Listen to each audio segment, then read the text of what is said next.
जो है रेलवे के द्वारा डिटेल्ड एडवर्टाइजमेंट नोटिस आउट कर दी गई है। CEN सेंट्रलाइज एम्प्लॉयमेंट नोटिस 1/2024 की। यहाँ पर government of India ministry of railway recruitment board के द्वारा जो ALP की वैकेंसी की उसकी डिटेल्ड एडवर्टाइजमेंट नोटिस यहाँ पर अभी आउट कर दी गई, जिसमें कि सभी कुछ यहाँ पर डिटेल्स बताएगा। और ये जो पेज है 28 पेज का है, जिसके बारे में आपको जो भी इसमें डिटेल्स इंपॉर्टेंट इन्फॉर्मेशन होगी सभी कुछ मैं आपको एक एक करके बताऊँगा। तो वीडियो को एंड तक जरूर देखते रहिएगा। और अभी तक वीडियो को लाइक नहीं किया तो जरूर से एक लाइक करके चैनल को सब्सक्राइब कर लीजिएगा, जिनसे कि आने वाली जो भी सारी वैकेंसी होती है उनकी इन्फॉर्मेशन आपको मिलती रहेंगी। और ये जो है नोटिफिकेशन, इसमें जो भी इंपॉर्टेंट पॉइंट्स होंगी एक एक करके मैं यहाँ पर बताने वाला हूँ। ये नोटिफिकेशन आपको हमारे टेलीग्राम पर मिल जाएगा। तो पहले वीडियो को देख लीजिए, अच्छे से समझ लीजिए, उसके बाद आप इसको डाउनलोड कर लीजिएगा। टेलीग्राम चैनल का लिंक आपको वीडियो के डिस्क्रिप्शन या कमेंट सेक्शन के पिन कमेंट में एक लिंक दिया होगा, उस लिंक पर क्लिक करके आप लोग टेलीग्राम चैनल, व्हाट्सअप ग्रुप सभी जगह से ज्वाइन होकर करिएगा। वहाँ पर आपको बहुत सारे ऐसे लेटेस्ट नोटिस PDF मिलते रहते हैं जिनका मैं वीडियो नहीं बना पाता। सबसे पहले बात कर लेते हैं, ये जो है आपका CEN 1/2024 का डिटेल एडवर्टाइजमेंट नोटिस है और ये RRB की तरफ से देखने के लिए मिलेगी।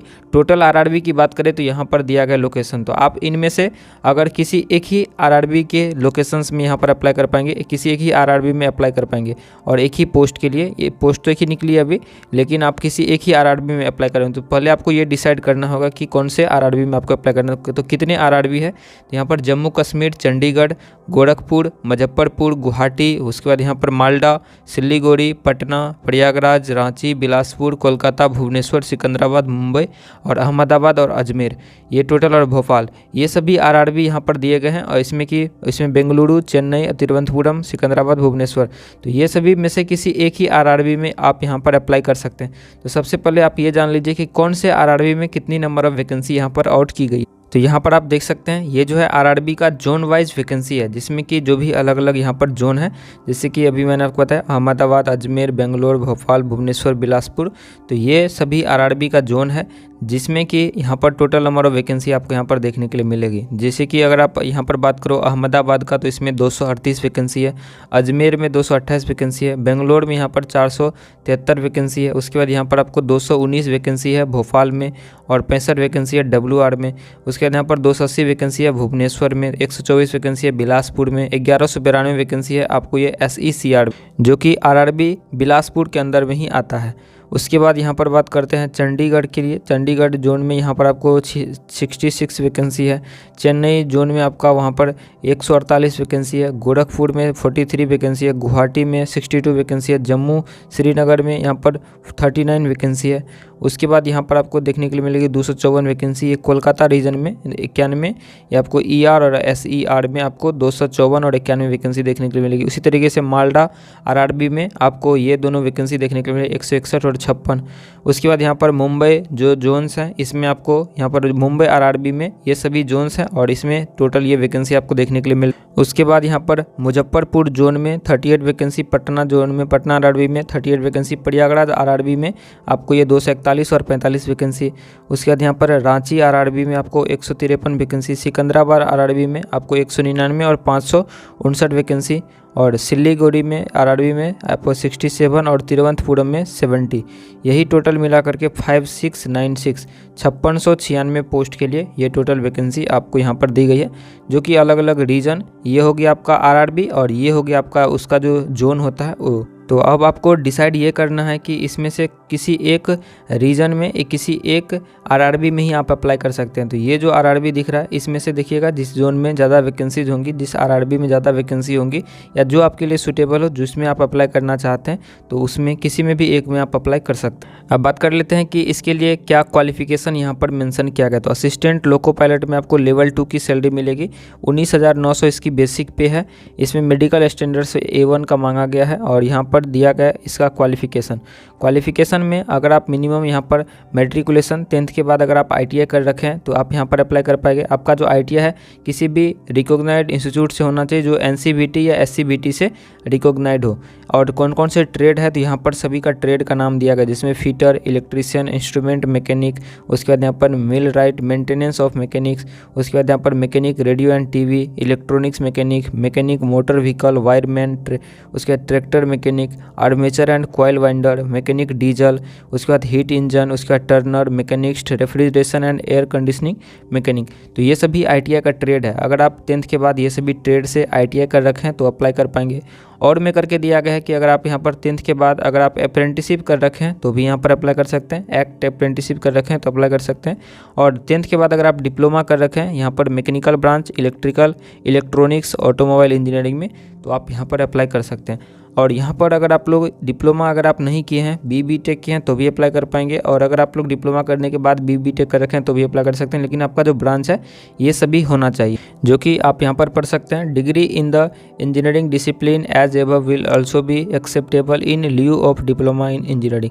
तो डिप्लोमा की जगह पर यहाँ पर अगर आपके पास BTech है ये सभी ब्रांच में, तो आप यहाँ पर अप्लाई कर पाएंगे। अब बात करते हैं कि कब से कब तक अप्लाई कर सकते हैं। तो इसकी जो ओपनिंग डेट है 20 जनवरी से आप इसको अप्लाई कर पाएंगे।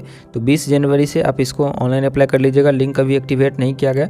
19 फरवरी 2024 तक से इसका लास्ट डेट है। 19 फरवरी 2024 रात के 11:59 PM तक आप इसको अप्लाई कर पाएंगे। और करेक्शन विंडो जो है वो 20 फरवरी से लेकर के 29 फरवरी के बीच में मॉडिफिकेशन या करेक्शन कर सकते हैं। अगर आप कोई डिटेल्स गलत फिल कर देते हो तो उस केस में आप इसको सुधार कर पाएंगे 20 से लेकर के 29 फरवरी के बीच में। अब बात करते हैं कि इसमें एज लिमिट है। एज लिमिट जो है 1/7/2024 के अनुसार से 18 से 30 माना गया है, यहाँ पर मांगा गया है। लेकिन अगर आपका जो इसमें बाद पिछले जो आया था नोटिस उसमें एज में रिलैक्सेशन से रिलेटेड नहीं था, तो अभी जो है एज में रिलैक्सेशन इसमें भी दिया गया, सभी में रहता है। तो इसमें कितना एज में आपको रिलैक्सेशन मिला है वो मैं आपको बता। तो यहाँ पर आप देख सकते हैं आपका जो एज है 1/7/2024 के अनुसार से 18 से 30 के बीच में होना चाहिए। लेकिन आपको यहाँ पर एज में रिलैक्सेशन दिया गया अपर एज लिमिट में या मैक्सिमम अपर एज लिमिट में, जिसमें कि यहाँ पर SC ST कैंडिडेट के लिए 5 ईयर का यहाँ पर एज लिमिट में एज में रिलैक्सेशन दिया गया और OBC कैंडिडेट के लिए यहाँ पर 3 ईयर का दिया गया। तो इट मीन्स यहाँ पर जो भी ऐसे कैंडिडेट हैं जो SC ST कैटेगरी के से बिलोंग करते हैं और अगर उनका जो एज है वो 35 तक है तो भी अप्लाई कर पाएंगे। और जो OBC कैटेगरी से बिलोंग करते हैं और उनका एज 3 ईयर यहाँ पर ऐड कर दीजिएगा तो 33 तक भी है तो भी यहाँ पर एलिजिबल है, अप्लाई कर सकते हैं। और जो EX सर्विसमैन है तो उनके लिए यहाँ पर दिया गया 3 ईयर का, 6 ईयर का, 8 ईयर तक का भी रिजर्वेशन यहाँ पर दिया गया रिलैक्सेशन एज लिमिट में। और यहाँ पर जो भी ऐसे कैंडिडेट हैं जो रेलवे में काम कर रहे हैं group C group D post सब में, तो उन सब के लिए और भी ज़्यादा करके यहाँ पर दिया गया। आप लोग अगर UR EWS OBC SC ST से आते हैं तो 40 43 45 एज तक भी आप इसमें अप्लाई कर सकते हैं। तो इसमें एज रिलैक्सेशन में बहुत सारे पोस्ट के लिए यहाँ पर दिया गया है, तो आप इसको यहाँ पर देख लीजिएगा, जो भी आपके लिए एप्लीकेबल हो उसके अनुसार से आप इसमें एज में रिलैक्सेशन क्लेम कर सकते हो। अब बात करते हैं कि कितनी एप्लीकेशन फ़ी पे करना होगा। तो इसकी जो एग्जामिनेशन फ़ी है इसमें 500 रुपये पे करने होंगे फॉर ऑल कैंडिडेट, जो भी इनको छोड़ करके, जो भी SC ST EX serviceman, female, transgender, minority, economically backward class EBC और ये सभी कैंडिडेट को छोड़ करके यहाँ पर सभी कैंडिडेट को 500 रुपये पे करने होंगे और ये सभी कैंडिडेट को यहाँ पर 250 रुपये पे करने होंगे। तो ये जो 250 है यहाँ पर लिखा गया this fee of 250 shall be refunded duly deducting bank charge as applicable on appearing on first stage CBT। तो ये जो 250 है अगर आप लोग फर्स्ट स्टेज CBT में अपीयर हो जाते हो तो आपको यहाँ पर फुल्ली रिफंड कर दिया जाएगा। तो आप लोग अपने अकाउंट से ही पैसे को पेमेंट कीजिएगा, ताकि इसका जो अगर आप फर्स्ट स्टेज CBT अगर आप अटेंड करोगे तो ये पैसे आपको रिफ़ंड कर दिए जाएंगे। उसके बाद जो ये 500 रुपये है इसमें से भी 400 रुपये आपको रिफंड कर दिए जाएंगे, जो कि आप यहाँ पर देख सकते हैं। Out of this fee 500 amount जो है इसमें से amount RS 400 shell be refunded duly deducting bank charge on appearing in first stage CBT। तो ये जो 500 है, जैसे अगर आप फर्स्ट स्टेज CBT में अपीयर करोगे तो आपको इसमें से 400 रुपये आपके अकाउंट में रिफंड कर दिए जाएंगे, जो भी बैंक चार्ज होंगे उनको काट करके। तो आप लोग अपने अकाउंट से ही पैसे यहाँ पर पे कीजिएगा, ताकि जो रिफंड है आपके अकाउंट में ही आ जाए। अगर आप लोग साइबर कैफे में अगर उनका अकाउंट से पेमेंट करवाओगे तो ये जो रिफंड है उनके अकाउंट में चला जाएगा। उसके बाद यहाँ पर एक चीज़ मेंशन किया गया, refund of examination fee for those attending CBT1 all candidate must clearly mention their bank details in the application form। अपना बैंक का नाम, अकाउंट नंबर और जो भी IFSC कोड हो सभी कुछ आपको शायद फॉर्म में आपको फिल करवाएगा। तो जैसे ही आपका जो एग्जामिनेशन कंप्लीट होगा, अगर फर्स्ट स्टेज एग्जाम से यहाँ पर जाओगे तो उसमें से जो रिफंड होगा आपके अकाउंट नंबर यहाँ पर जो आप डालोगे उसमें आ जाएगा। अब बात करते हैं इसकी रिक्रूटमेंट प्रोसेस क्या रहने वाली है, इसमें किस तरह का एग्जाम्स होगा, क्या इसकी प्रोसेस रहने वाली है। तो इसमें जो है जो भी वन यहाँ पर आप पढ़ सकते हैं, a candidate can apply to only 1 RRB and only 1 online application, तो आपको एक एप्लीकेशन ही सबमिट करना है और किसी एक आरआरबी में ही एप्लीकेशन सबमिट करना है। उसके बाद यहाँ पर दिया गया कि the recruitment process shall comprise of the following stage. तो यहाँ पर जो पहला स्टेज होगा CBT 1 होगा, दूसरा स्टेज CBT 2 होगा, उसके बाद तीसरा स्टेज जो है computer based aptitude test CBAT होगा, उसके बाद डॉक्यूमेंट वेरिफिकेशन होगा DV, और उसके बाद मेडिकल एग्जामिनेशन होगा। तो टोटल ये 5 स्टेज से आपको गुजरने होंगे, जिसमें से 3 स्टेज जो होगा ये आपका एग्जाम्स का होगा और ये क्वालिफाई करने होंगे। उसके बाद DV और मेडिकल एग्जामिनेशन होगा, तब आपका इसमें फाइनल रूप से सिलेक्शन होगा। अब बात करते हैं यहाँ पर फर्स्ट स्टेज CBT 1 की। CBT 1 जो है सभी के लिए होगा, जो कि स्क्रीनिंग एग्जाम होगा शॉर्टलिस्ट करने के लिए CBT 2 में। अब CBT 1 में किस तरीके से यहाँ पर क्वेश्चंस पूछे जाएंगे, तो CBT 1 का जो पैटर्न है यहाँ पर 60 मिनट का ड्यूरेशन का यहाँ पर क्वेश्चंस यहाँ पर आपको एग्जाम्स होगा, जिसमें कि नंबर ऑफ क्वेश्चन जो है 75 होंगे। 75 क्वेश्चंस होंगे, 60 मिनट आपको टाइम दिया जाएगा। मैक्सिमम मार्क यहाँ पर 75 होंगे, 1 मार्क पर क्वेश्चन होगा, 1/3 का नेगेटिव मार्क यहाँ पर आपको देखने के लिए मिलेगा। उसके बाद एक से ज़्यादा शिफ्ट में एग्जाम्स होगा, तो आपको इसमें नॉर्मलाइजेशन प्रक्रिया अपनाते हुए आपका इसमें मार्क दिया जाएगा। इसमें मिनिमम परसेंटेज ऑफ एलिजिबिलिटी जो मिनिमम क्वालिफाइंग मार्क्स जो है ये है UR और EWC में 40%, OBC में 30%, SC में 30% और ST में 25%। ये आपको मिनिमम स्कोर करने होंगे एग्जाम क्वालिफाई करने के लिए, लेकिन ज़्यादा से ज़्यादा स्कोर करोगे तब आप इसमें CBT 2 में शॉर्टलिस्ट होंगे। इसके बाद यहाँ पर जो क्या सिलेबस दिया गया है, तो ये सभी से क्वेश्चन पूछे जाएंगे, जिसमें कि मैथमेटिक्स, मेंटल एबिलिटी, उसके बाद जनरल साइंस और जनरल अवेयरनेस। तो ये सभी सिलेबस यहाँ पर दिया गया है, इसके अनुसार से क्वेश्चन पूछे जाएंगे।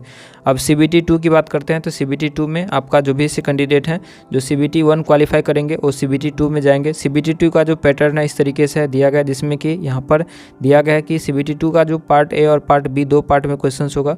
इसके लिए टोटल ड्यूरेशन 2 घंटा 30 मिनट का होगा। टोटल क्वेश्चंस 175 होंगे। पार्ट A में 90 मिनट होंगे, जिसके में 100 क्वेश्चंस होगा। पार्ट B में 60 मिनट टाइम मिलेगा, 75 क्वेश्चंस होंगे।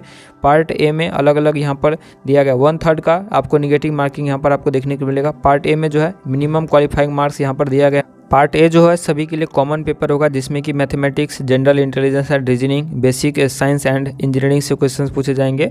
और सिलेबस फॉर पार्ट B जो है यहाँ पर दिया गया। पार्ट B में जो है जो भी आपका ट्रेड होगा उसके अनुसार से क्वेश्चंस आपसे पूछे जाएंगे। तो ये आपको देखना होगा कि आपको चूज़ करना होगा कौन से आप ट्रेड के लिए या कौन से यहाँ पर डिग्री या डिप्लोमा के लिए, वहाँ पर लिस्ट में से आपको चूज़ करना होगा कि किस डिसिप्लिन में आप फॉर्म भरे हो, तो उसके लिए आपको अलग अलग सिलेबस मिलेगी। तो यहाँ पर आपको देखने के लिए मिलेगा जो भी आपका ब्रांच हो उसके अनुसार से यहाँ पर अलग अलग क्वेश्चंस आपसे अलग अलग टाइप के क्वेश्चंस यहाँ पर पूछे जाएंगे। अब यहाँ पर computer based aptitude test CBAT की यहाँ पर दिया गया, इसके बारे में डिटेल्स में बताया गया, जिसमें मैंडेटरी आपका विजन से रिलेटेड टेस्ट यहाँ पर किया जाएगा और इसमें भी वेटेज दिया गया है। यहाँ पर 70% वेटेज रहेगा आपका पार्ट A और पार्ट B CBT 2 का और 30% वेटेज रहेगा आपका CBAT का। तो इसके अनुसार से आपका यहाँ पर फाइनल मेरिट लिस्ट तैयार किया जाएगा।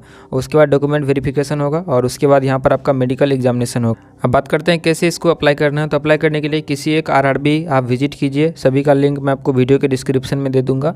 तो जिस भी RRB में आप अपना एप्लीकेशन फॉर्म जमा करना चाहते हैं उसको वहां से सिलेक्ट कीजिए और उसके वेबसाइट पर विजिट करके आप इसको अप्लाई कर लीजिएगा। 20 जनवरी से ऑनलाइन एप्लीकेशन स्टार्ट होगा। तो जो भी मेन इन्फॉर्मेशन था मैंने आपको बता दिया। और ये है कास्ट सर्टिफिकेट का फॉर्मेट SC ST कैंडिडेट के लिए। उसके बाद यहाँ पर OBC कैंडिडेट से अगर आप बिलोंग करेंगे तो उनके लिए ये फॉर्मेट है। तो ये सभी फॉर्मेट में आप बनवा लीजिएगा, जहाँ से भी आप बिलोंग करते हैं अपने स्टेट से जो भी है सभी आप ये एनेक्जर इसी फॉर्मेट में आपको बना लेना है, ताकि ये डॉक्यूमेंट वेरिफिकेशन के टाइम में ज़रूरत होंगी और फॉर्म अप्लाई करते टाइम अगर मांगेगा तो वहाँ पर भी आपको देने होंगे। तो ये सभी कुछ आप लोग जो भी फॉर्मेट इसमें दिया गया इसी फॉर्मेट में रहना चाहिए, तो इसको ज़रूर से बना लीजिएगा। तो आई होप आप इसको समझे होंगे। जो भी मेनली रूप से जो मैंने बता दिया, जो भी इन्फॉर्मेशन थी सभी कुछ मैंने आपको बता दिया। फिर भी अगर आपके मन में कोई कन्फ्यूजन डॉट क्वेरी रह गया होगा तो नीचे कमेंट करके पूछ सकते हैं। मिलता है नेक्स्ट वीडियो में, तब तक के लिए शुक्रिया और थैंक यू। वीडियो को जरूर से एक लाइक शेयर सब्सक्राइब कर दीजिएगा।